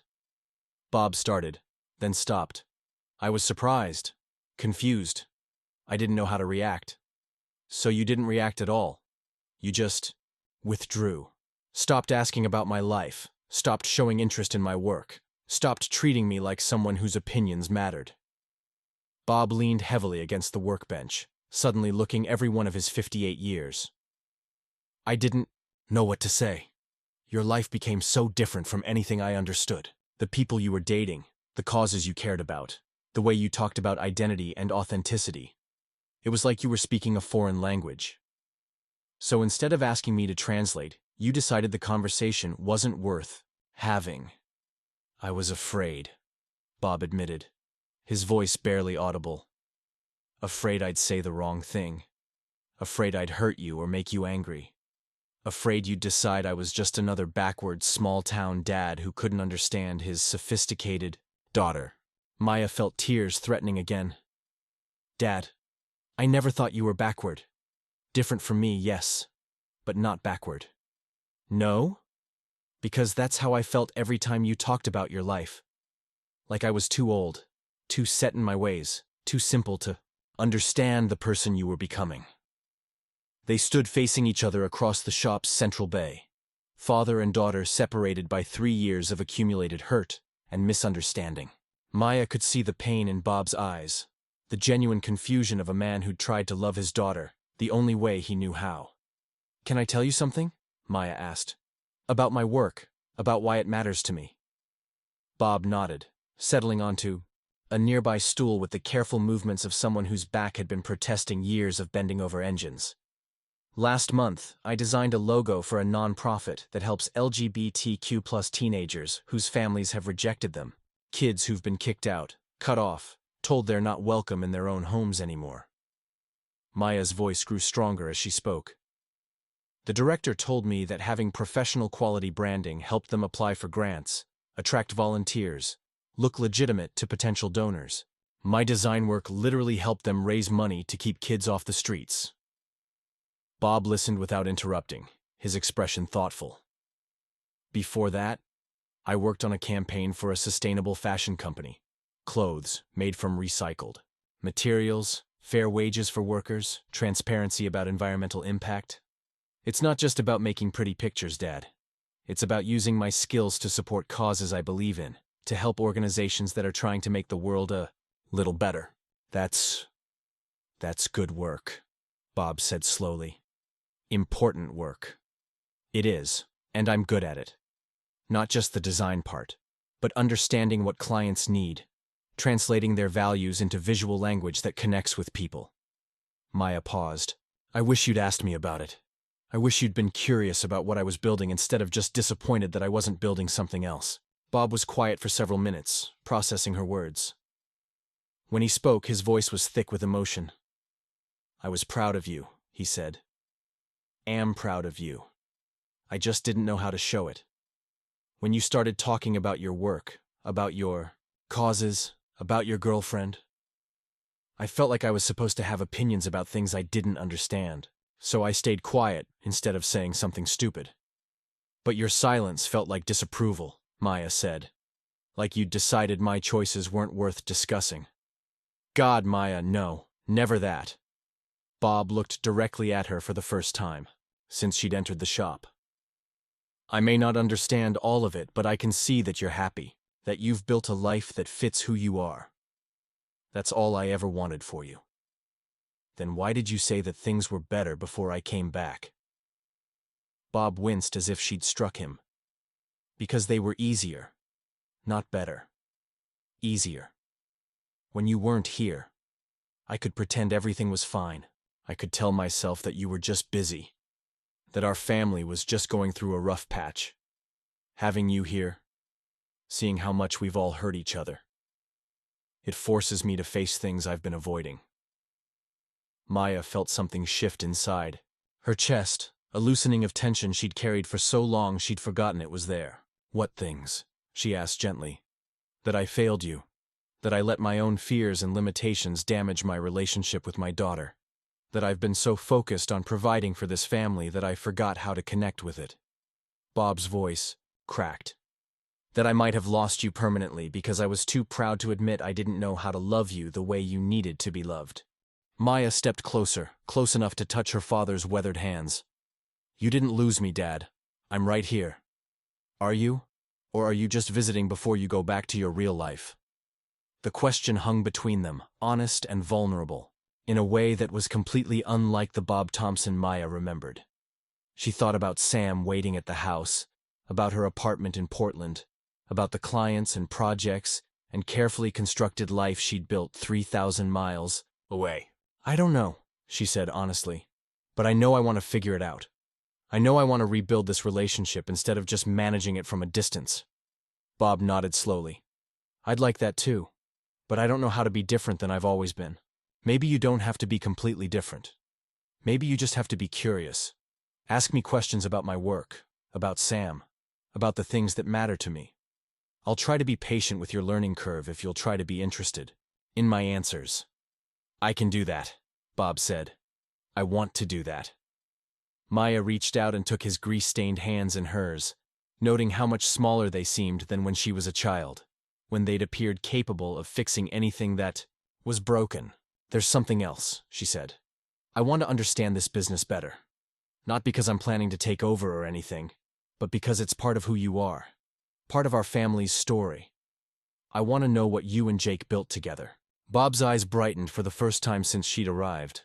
"You want a tour? A real tour? Not just the customer version?" "I want the full Thompson auto experience, complete with technical explanations I probably won't understand and stories about your most challenging repairs." Bob stood up straighter, pride evident in his posture for the first time since Maya had come home. "Well then, let's start with the hydraulic lift system Jake convinced me to install last year." As Bob began explaining the shop's operations with the enthusiasm of a man sharing his life's work, Maya realized this was what she'd been missing. Not just her father's approval, but his passion, his expertise, his willingness to teach her about the world he'd built. It wasn't the world she'd chosen for herself, but it was his world, and understanding it meant understanding him. For the first time in 3 years, Maya felt like she was having a real conversation with her father. For the first time in 3 years, Maya felt like she was having a real conversation with her father. Bob's enthusiasm for explaining the shop's operations was infectious, his pride in the improvements Jake had implemented evident in every technical detail he shared. Maya found herself genuinely engaged, asking questions about diagnostic procedures and customer service protocols, seeing the business through her father's eyes. They were examining the computerized diagnostic system when Jake's truck pulled into the shop's parking lot. Through the bay windows, Maya watched her brother sit in his cab for several minutes, gathering himself before coming inside. When he finally entered the shop, his face was carefully neutral. But Maya caught the slight surprise in his expression at finding her deep in conversation with Bob about fuel injection systems. "Sorry to interrupt," Jake said, his voice still carrying traces of the morning's emotional exhaustion. "You're not interrupting," Bob replied. "I was just showing Maya the new diagnostic equipment, explaining how the computer interface works with the older manual systems." Jake's eyebrows rose slightly. "Maya's interested in diagnostic equipment?" "Maya's interested in understanding what you both do here," Maya corrected. "Dad's been giving me the technical tour. I had no idea how complex modern auto repair had become." Jake moved closer, his posture relaxing slightly as he fell into familiar territory. "It's like being a medical detective," he said. "The car presents symptoms, but the real problem might be completely different from what appears on the surface." "Show me," Maya said. Jake and Bob exchanged glances, some wordless communication passing between them. Then Jake moved to a computer terminal, pulling up a diagnostic report from earlier in the week. "Customer brought in a Honda with intermittent stalling," Jake began, settling into teacher mode. "Simple problem, right? Probably fuel pump or ignition system. But look at these readings." Maya studied the screen, seeing columns of numbers and graphs that meant nothing to her but clearly told a story to Jake. The fuel pressure was perfect. Ignition timing was spot on. But there was this tiny irregularity in the oxygen sensor data, barely noticeable unless you knew what to look for. Jake's voice grew more animated as he spoke. "Turns out the problem wasn't mechanical at all. It was a software glitch in the engine management system. 5-minute fix once we identified the real issue." "But how do you know to look for something like that?" Maya asked. "Experience," Bob said. "Pattern recognition. Jake's developed an intuition for these systems that takes years to build." Maya looked at her brother with new appreciation. "You've basically become a computer programmer." "More like a translator," Jake said. "I speak both languages, old school mechanical and new school digital. Dad taught me the fundamentals, but I had to learn the technology on my own." "He's being modest," Bob interjected. "Jake saved this business by bridging that gap. I was ready to give up when everything went digital. Thought I was too old to learn new tricks." Maya saw something pass between father and son. Pride, respect, acknowledgement of each other's contributions. It was the kind of partnership she'd once imagined having with her family, before she'd convinced herself that her path required leaving theirs behind. "Can I see the storage room?" Maya asked suddenly. "The one where you keep your art supplies?" Jake's face flushed, the easy confidence of moments before evaporating. "Maya, You promised you'd show me. At the quarry. Bob looked confused. Art supplies? Jake shot Maya a look that was half pleading, half panicked. But Maya held his gaze steadily, remembering their conversation about courage and authenticity, and the price of hiding who you really were. Jake paints, Maya said simply. He's been hiding it for years. The silence that followed was deafening. Bob stared at his son as if seeing him for the first time, while Jake's hands clenched and unclenched at his sides. You paint? Bob asked finally. It's not. It's just a hobby, Jake mumbled. Something I mess around with sometimes. Bullshit, Maya said firmly. You told me you think about it constantly, that you have canvases hidden away, brushes you've never used. That doesn't sound like messing around to me. Bob was still processing this revelation. What kind of painting? Jake looked like he wanted to flee, but Maya's presence seemed to anchor him in place. Landscapes mostly, abstract stuff sometimes. It's probably terrible. Can we see? Bob asked, and there was genuine curiosity in his voice rather than judgment. Jake hesitated for so long that Maya thought he might refuse. Then, without speaking, he led them toward the back of the shop, past the customer waiting area and the parts storage, to a small room that had once been used for inventory overflow.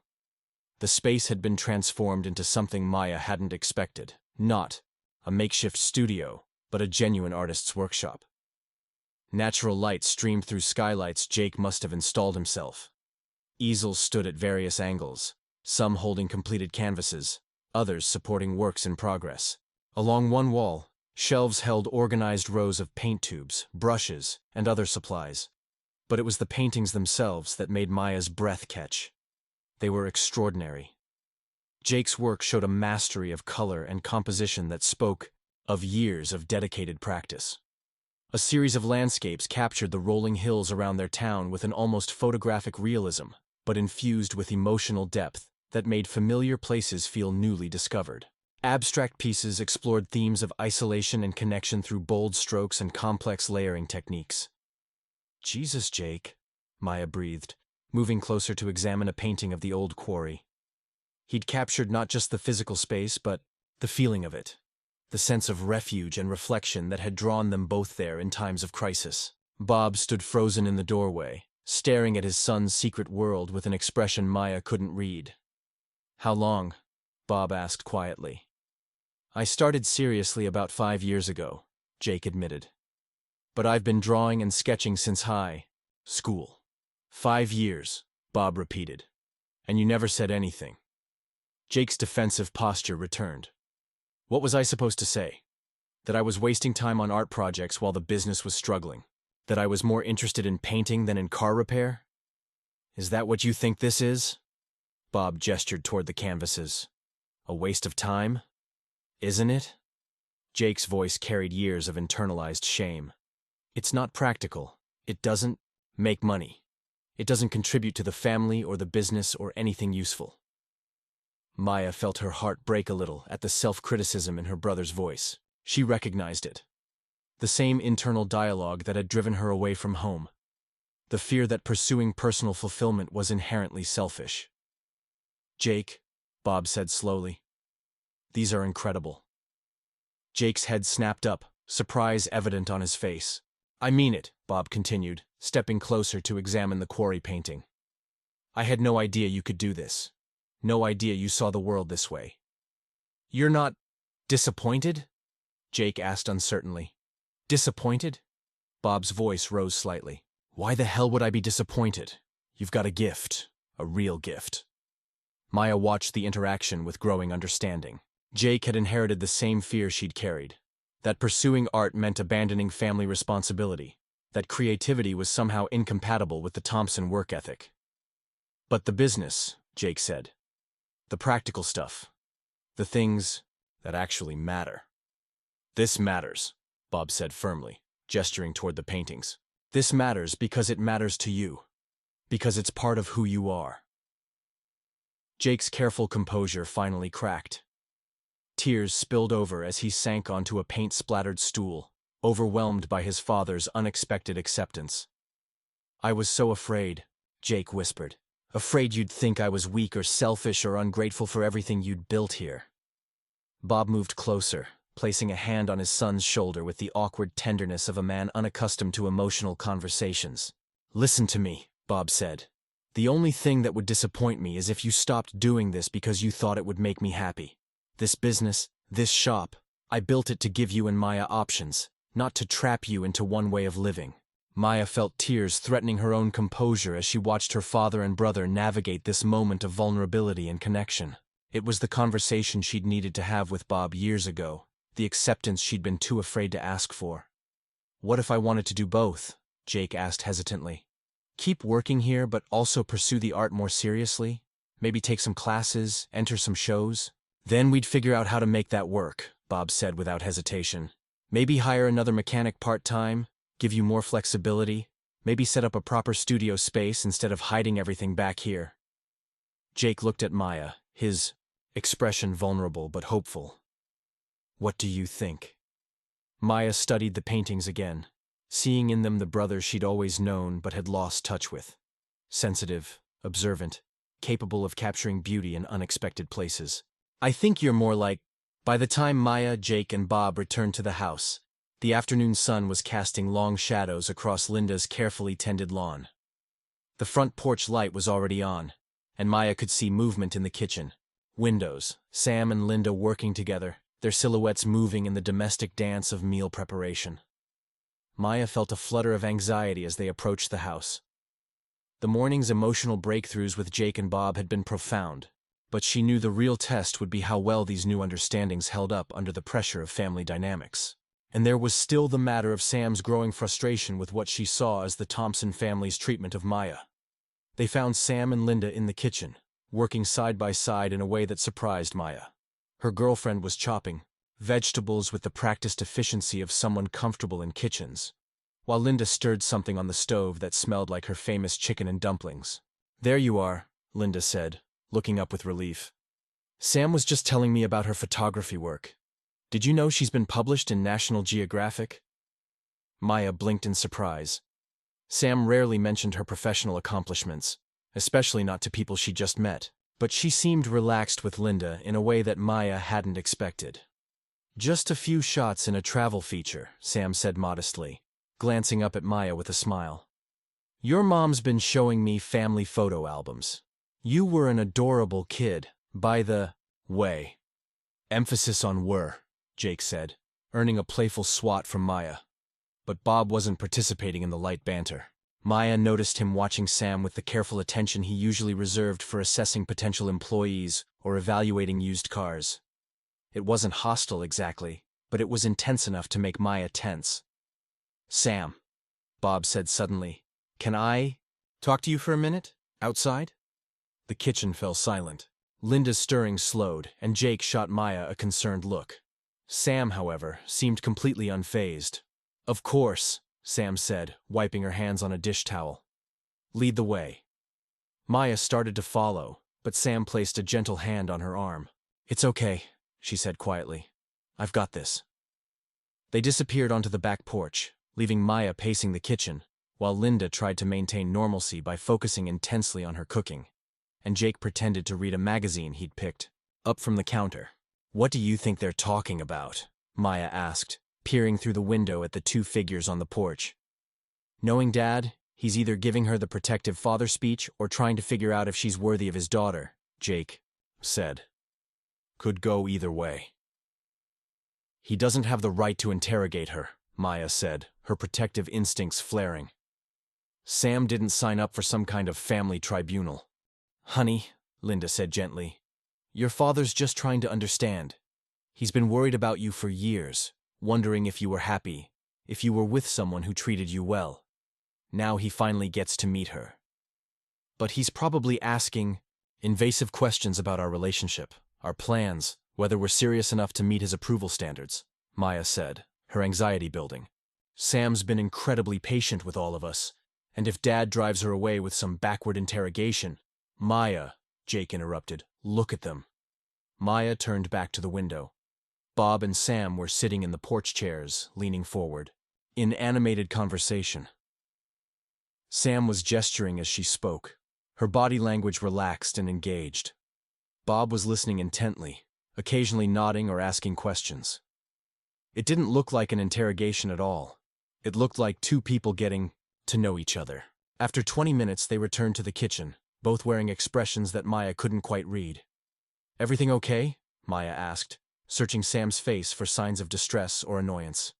"Fine," Sam said simply, but there was something in her tone that suggested the conversation had been more significant than she was letting on. Bob cleared his throat. "Sam, why don't you stay for dinner? Linda always makes too much anyway." It was a peace offering, Maya realized. Bob's way of extending acceptance in the language he knew best, hospitality and shared meals. "I'd love to," Sam replied, then looked directly at Maya. "Actually, there are some things I'd like to say to all of you. Things I've been thinking about since last night." The kitchen atmosphere shifted, everyone sensing that Sam was about to address the elephant in the room, her role as the outsider who'd witnessed their family dysfunction up close. "Sam," Maya said cautiously, "you don't have to—" "Yes, I do," Sam interrupted gently but firmly. "Because I love you, and I love you enough to tell you some hard truths about what I've observed this weekend." Linda set down her wooden spoon, giving Sam her full attention. Jake closed his magazine and leaned back in his chair, while Bob remained standing by the door, his arms crossed but his expression open. "First," Sam began, "I want you all to know that Maya talks about you constantly. More than she realizes, more than she probably wants to admit. She follows the local news for this town, knows Emma's class schedule, worries about Linda's health, tracks the auto shop's Yelp reviews." Maya felt heat rise in her cheeks. "Sam, she keeps a photo of this family on her desk at work," Sam continued. "It's from Emma's high school graduation, and whenever clients ask about it, Maya lights up talking about her brilliant little sister and her hardworking parents and her talented brother." Jake straightened slightly. "She talks about us at work? All the time. She's proud of you, even when she's hurt by you. Even when she's convinced herself that you don't want her around." Sam's voice grew stronger as she spoke. "But here's what I've observed this weekend. You're all so busy protecting yourselves from each other that you've forgotten how to actually see each other." Linda's eyes were already filling with tears, but Sam wasn't finished. "Linda, you spend so much energy trying to keep everyone happy that you never give anyone the chance to support you when you're struggling. You hide your pain and then resent that no one notices you're suffering." Linda's hand flew to her mouth, but she nodded slowly. "Bob, you've convinced yourself that love means providing rather than connecting. You work hard to give your family security, but you withhold the emotional intimacy they actually need from you." Bob's jaw tightened, but he didn't argue. "Jake, you've turned yourself into the family caretaker, but you use that role to avoid dealing with your own needs and dreams. You sacrifice yourself and then blame everyone else for the resentment you feel." Jake's face flushed, but Maya could see recognition in his eyes. "And Maya," Sam said, turning to her girlfriend, "you've spent 3 years punishing this family for not reading your mind. You wanted acceptance and understanding, but you never fought for it. You just left and convinced yourself that they were the ones who gave up." Maya felt like she'd been slapped. "That's not fair. I tried." "Did you?" Sam's voice remained gentle but unwavering. "Did you really try? Or did you test them once, decide they failed, and then spend 3 years collecting evidence to support your decision?" The kitchen was silent except for the quiet bubbling of Linda's chicken and dumplings on the stove. "I'm not saying any of you are bad people," Sam continued. "You're not. You're good people who love each other badly. You've all been so focused on protecting yourselves from rejection that you've created the very rejection you were afraid of." Bob finally spoke, his voice quiet. "What do you think we should do about it?" Sam looked around the kitchen, taking in each family member's expression. The hurt, the defensiveness, the dawning recognition. "Stop making assumptions about what other people are thinking and feeling.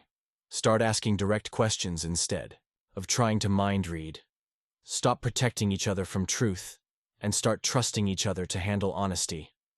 She paused, then continued with the careful precision of someone who'd clearly been thinking about this for a while.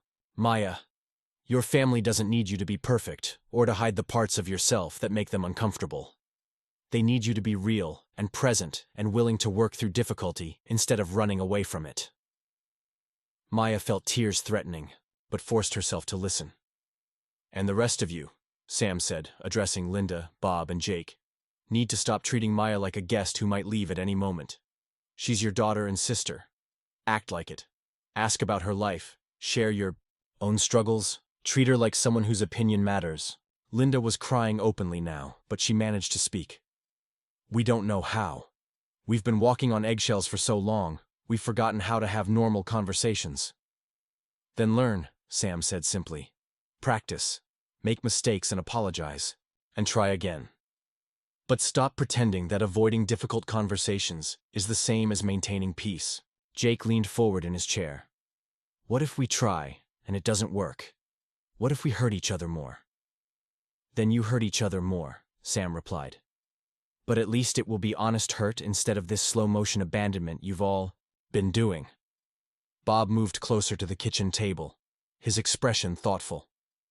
You said you love Maya enough to tell us hard truths. What does that mean for you? For your relationship with her? Sam looked directly at Maya, her expression soft but determined.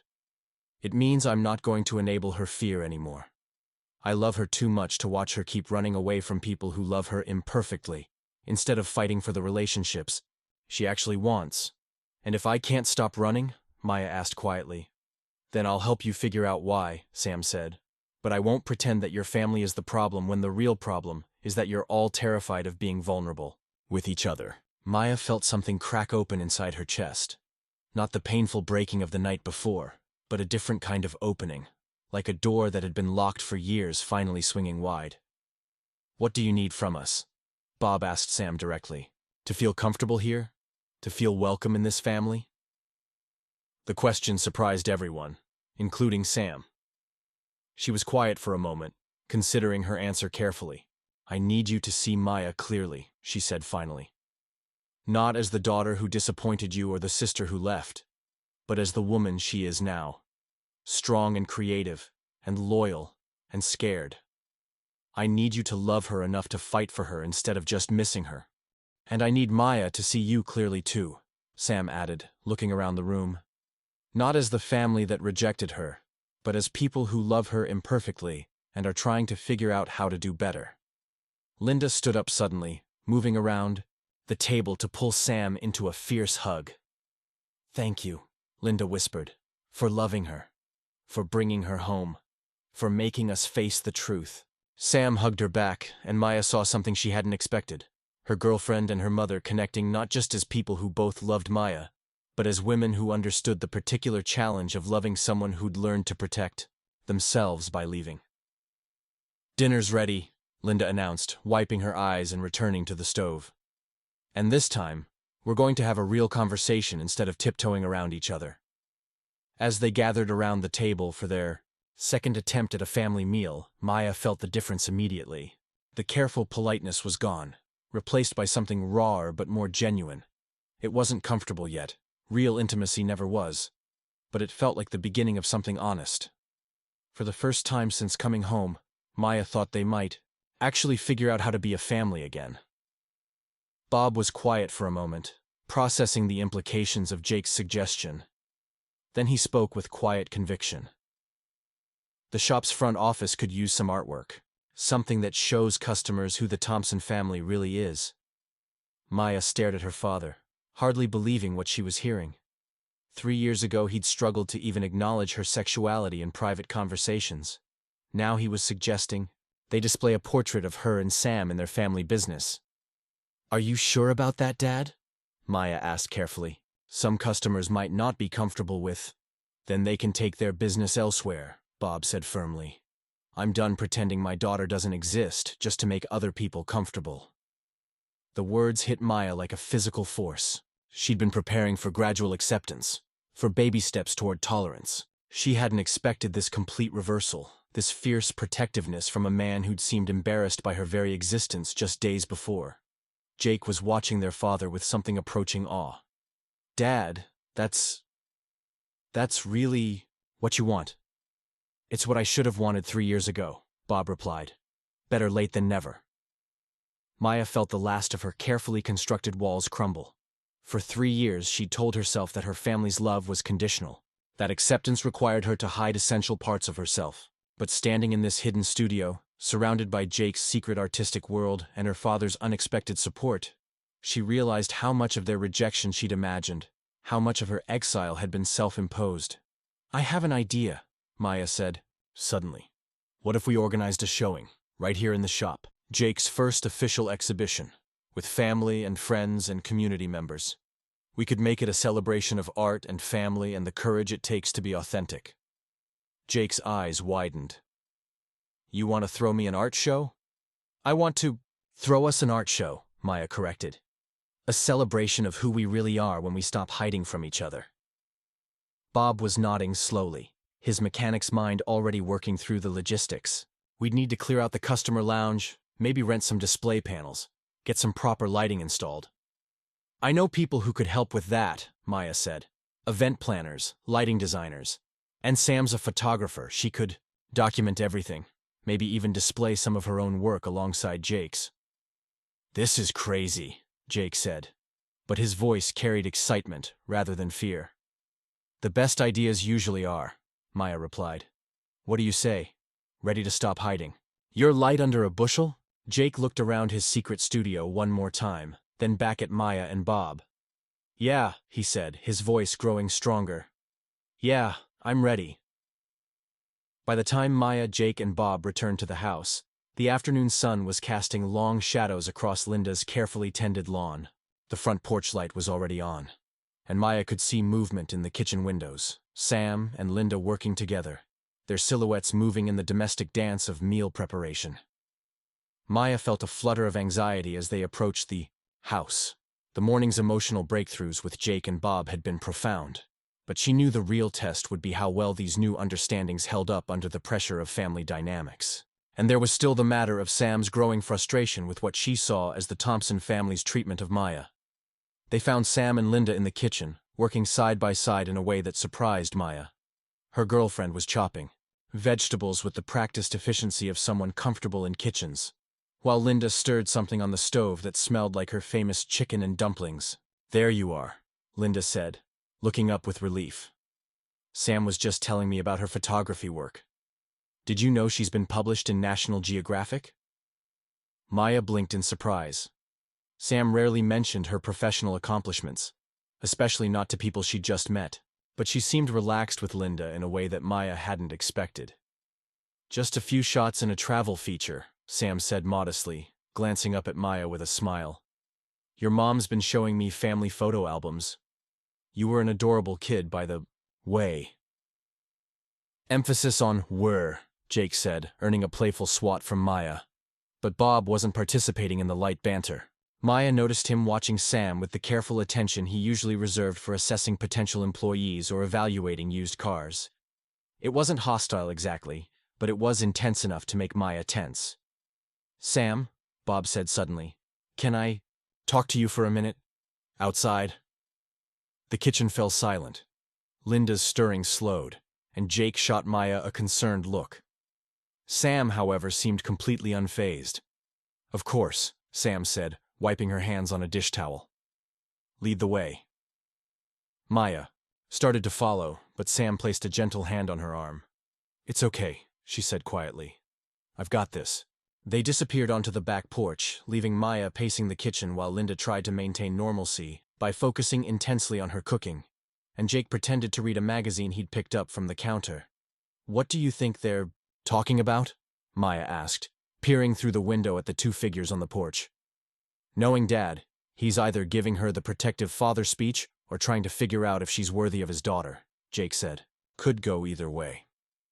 He doesn't have the right to interrogate her, Maya said, her protective instincts flaring. Sam didn't sign up for some kind of family tribunal.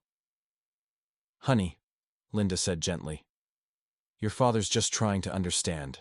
He's been worried about you for years, wondering if you were happy, if you were with someone who treated you well. Now he finally gets to meet her. But he's probably asking invasive questions about our relationship, our plans, whether we're Serious enough to meet his approval standards, Maya said, her anxiety building. Sam's been incredibly patient with all of us. And if Dad drives her away with some backward interrogation… Maya, Jake interrupted. Look at them.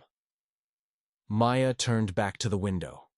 Bob and Sam were sitting in the porch chairs, leaning forward in animated conversation. Sam was gesturing as she spoke, her body language relaxed and engaged. Bob was listening intently, occasionally nodding or asking questions. It didn't look like an interrogation at all. It looked like two people getting to know each other. After 20 minutes, they returned to the kitchen, both wearing expressions that Maya couldn't quite read. Everything okay?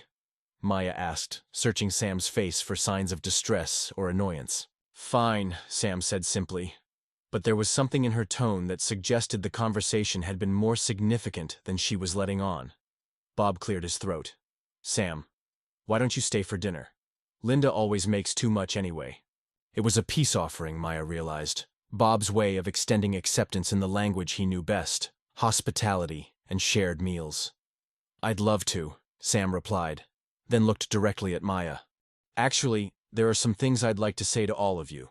Things I've been thinking about since last night. The kitchen atmosphere shifted, everyone sensing that Sam was about to address the elephant in the room. Her role as the outsider, who'd witnessed their family dysfunction up close. Sam, Maya said cautiously. You don't have to… Yes, I do, Sam interrupted gently but firmly. Because I love you, and I love you enough to tell you some hard truths about what I've observed. This weekend. Linda set down her wooden spoon, giving Sam her full attention. Jake closed his magazine and leaned back in his chair, while Bob remained standing by the door, his arms crossed but his expression open. First, Sam began, I want you all to know that Maya talks about you constantly. More than she realizes, more than she probably wants to admit. She follows the local news for this town, knows Emma's class schedule, worries about Linda's health, tracks the auto shop's Yelp reviews. Maya felt heat rise in her cheeks. Sam. She keeps a photo of this family on her desk at work, Sam continued. It's from Emma's high school graduation, and whenever clients ask about it, Maya lights up talking about her brilliant little sister, and her hard-working parents, and her talented brother. Jake straightened slightly. She talks about us at work? All the time. She's proud of you, even when she's hurt by you. Even when she's convinced herself that you don't want her around. Sam's voice grew stronger as she spoke. But here's what I've observed this weekend. You're all so busy protecting yourselves from each other that you've forgotten how to actually see each other. Linda's eyes were already filling with tears, but Sam wasn't finished. Linda, you spend so much energy trying to keep everyone happy that you never give anyone the chance to support you when you're struggling. You hide your pain and then resent that no one notices you're suffering. Linda's hand flew to her mouth, but she nodded slowly. Bob, you've convinced yourself that love means providing rather than connecting. You work hard to give your family security, but you withhold the emotional intimacy they actually need from you. Bob's jaw tightened, but he didn't argue. Jake, you've turned yourself into the family caretaker, but you use that role to avoid dealing with your own needs and dreams. You sacrifice yourself and then blame everyone else for the resentment you feel. Jake's face flushed, but Maya could see recognition in his eyes. And Maya, Sam said, turning to her girlfriend, you've spent 3 years punishing this family for not reading your mind. You wanted acceptance and understanding, but you never fought for it.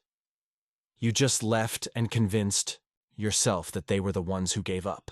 Maya felt like she'd been slapped. That's not fair. I tried. Did you? Sam's voice remained gentle but unwavering.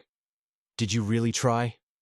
Or did you test them once, decide they failed, and then spend 3 years collecting evidence to support your decision? The kitchen was silent except for the quiet bubbling of Linda's chicken and dumplings on the stove. I'm not saying any of you are bad people, Sam continued. You're not. You're good people who love each other badly. You've all been so focused on protecting yourselves from rejection that you've created the very rejection you were afraid of. Bob finally spoke, his voice quiet. What do you think we should do about it? Sam looked around the kitchen, taking in each family member's expression. The hurt, the defensiveness, the dawning recognition. Stop making assumptions about what other people are thinking and feeling. Start asking direct questions instead of trying to mind read. Stop protecting each other from truth and start trusting each other to handle honesty. She paused, then continued with the careful precision of someone who'd clearly been thinking about this for a while. Maya, your family doesn't need you to be perfect or to hide the parts of yourself that make them uncomfortable. They need you to be real and present and willing to work through difficulty instead of running away from it. Maya felt tears threatening, but forced herself to listen. And the rest of you, Sam said, addressing Linda, Bob, and Jake, need to stop treating Maya like a guest who might leave at any moment. She's your daughter and sister. Act like it. Ask about her life, share your own struggles. Treat her like someone whose opinion matters. Linda was crying openly now, but she managed to speak. We don't know how. We've been walking on eggshells for so long we've forgotten how to have normal conversations. Then learn, Sam said simply. Practice. Make mistakes and apologize. And try again. But stop pretending that avoiding difficult conversations is the same as maintaining peace. Jake leaned forward in his chair. What if we try and it doesn't work? What if we hurt each other more? Then you hurt each other more, Sam replied. But at least it will be honest hurt instead of this slow-motion abandonment you've all been doing. Bob moved closer to the kitchen table, his expression thoughtful. You said you love Maya enough to tell us hard truths. What does that mean for you? For your relationship with her? Sam looked directly at Maya, her expression soft but determined. It means I'm not going to enable her fear anymore. I love her too much to watch her keep running away from people who love her imperfectly, instead of fighting for the relationships she actually wants. And if I can't stop running? Maya asked quietly. Then I'll help you figure out why, Sam said. But I won't pretend that your family is the problem when the real problem is that you're all terrified of being vulnerable with each other. Maya felt something crack open inside her chest, not the painful breaking of the night before, but a different kind of opening, like a door that had been locked for years finally swinging wide. What do you need from us? Bob asked Sam directly. To feel comfortable here? To feel welcome in this family? The question surprised everyone, including Sam. She was quiet for a moment, considering her answer carefully. I need you to see Maya clearly, she said finally. Not as the daughter who disappointed you or the sister who left, but as the woman she is now, strong and creative and loyal and scared.